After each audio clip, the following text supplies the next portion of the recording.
رحمۃ اللہ علیہ کے والد صاحب مولانا اسماعیل صاحب رحمۃ اللہ علیہ یہاں آئے تھے، اور ایک بہت چھوٹی سی مسجد تھی، نہ پانی، نہ امام، نہ مؤذن، نہ کوئی.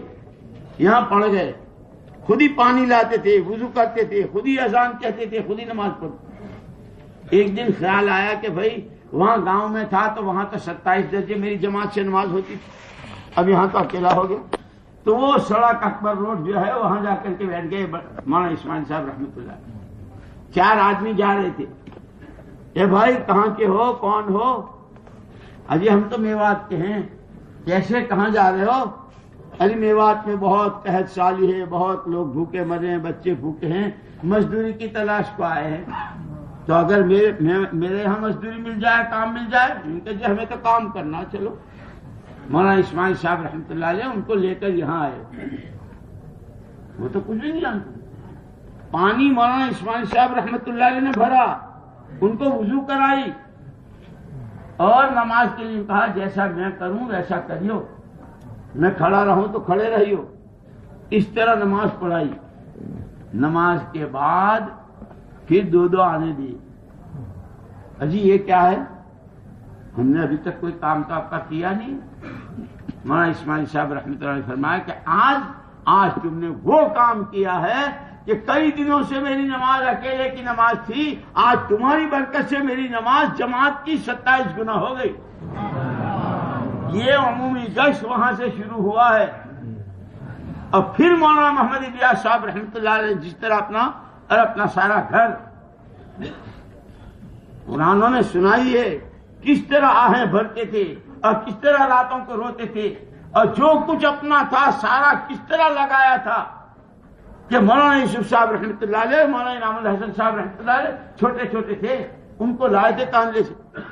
لیکن ایسی بھوک کہ نہ گھر میں اماں جی کے پاس کچھ ہے، نہ باہر حضرت کے پاس کچھ. اسی لیے میرے دوستو کام تو قربانیوں سے چلے گا، اخلاص سے چلے گا، اپنی حیثیتوں کو مٹانے سے چلے گا، اور ہر ایک کی نظر آخرت.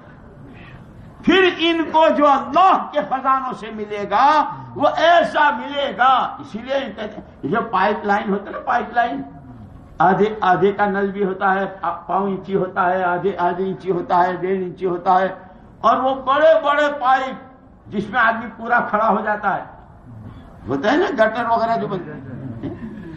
کہ دعوت، ایمان کی دعوت کا پائپ وہ ہے جو اللہ کی ذات سے بے پناہ فائدہ اٹھانے کے لیے، کہ اس دعوت سے زیادہ کوئی طاقت پر عمل نہیں، کہ یہ وہ اتنا بڑا پائپ ہے جس میں آدمی سیدھا کھڑا ہو جائے.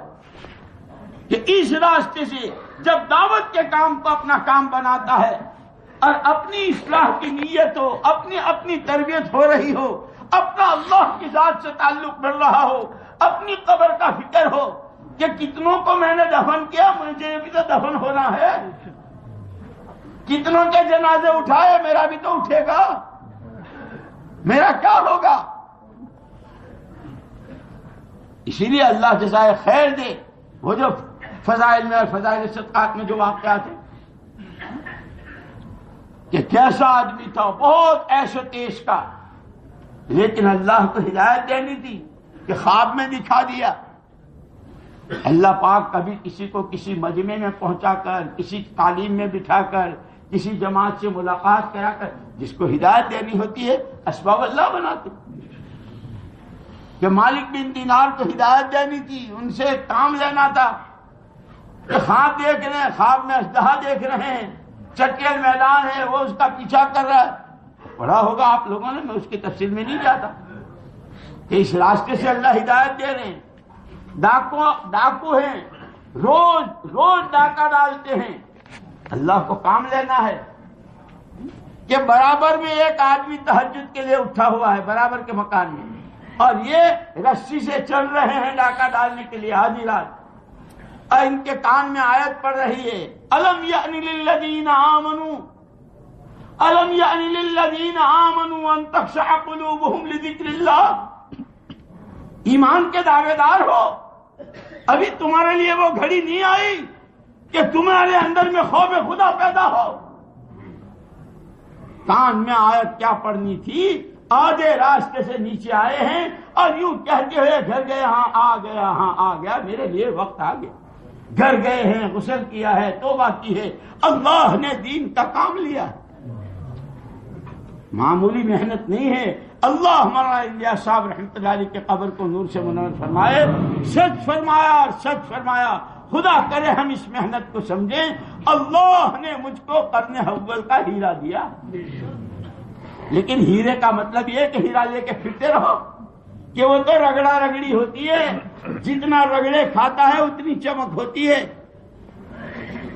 اور جتنی چمک آتی ہے ہیرے میں اتنی قیمت بنتی ہے.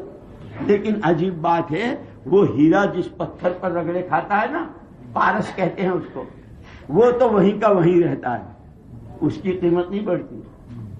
کہ اس کے ہاتھوں سے جتنوں نے رگڑ کھائی، ہم نے جتنوں کی تشکیلیں کی، ہم نے جتنوں کو رلایا، ہم نے جتنوں کو ہنسایا، ہم نے جتنوں کو ملکوں میں پھرایا، ہمارا کیا ہوا؟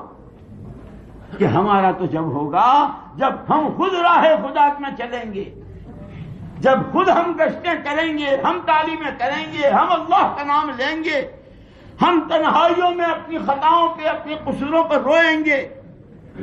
کہ پھر ورنہ کہ خالی باتیں بنانے سے، مذاکرے کر لینے سے آتی ہے جماعت کارگزاری، سنتے ہیں کیا ہوا بھائی، ہم نے ان کو جمع کیا، ان سے مذاکرے کیے، ہم نے ان سے، ارے کہ آپ نے کیا سیکھا؟ نہیں ہم تو سکھائے تھے، ہم تو سکھانے گئے تھے. اب تو سیکھنے کا ذہن بھی نہیں رہا. اسی لیے میرے دوستو، جیسے میں نے عرض کیا تھا، اللہ جل جلالہ عما نوالہ نے ساری مخلوقات میں سب سے اونچی استعداد اللہ کی ذات کے لامتناہی خزانوں سے فائدہ اٹھانے کی اللہ نے انسان میں رکھی. یہ جب اپنی جان اور مال اور صلاحیت کو صحیح رخ پر ڈالتا ہے، کہ صحیح رخ کیا ہے، کہ صحیح رخ صراط الذین انعمت علیہم